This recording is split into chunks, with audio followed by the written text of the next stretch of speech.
सबैजनामा नमस्ते। म बसन्त बसाल। अवश्य पनि सबैजना आराम हुन्छ होला।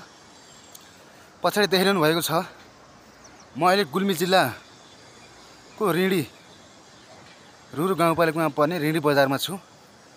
तपाईलाई एउटा जानकारी दिउँ भनेर पछाडिको पुल देखिरहनु भएको छ होला। यो पुल देखिरहनु भएको छ नि साथीहरु।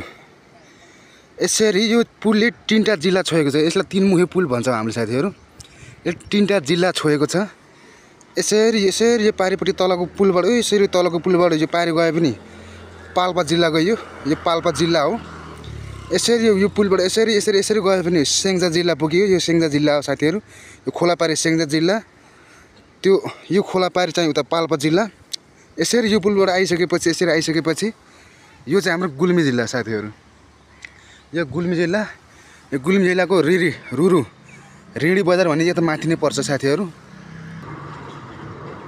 देख्न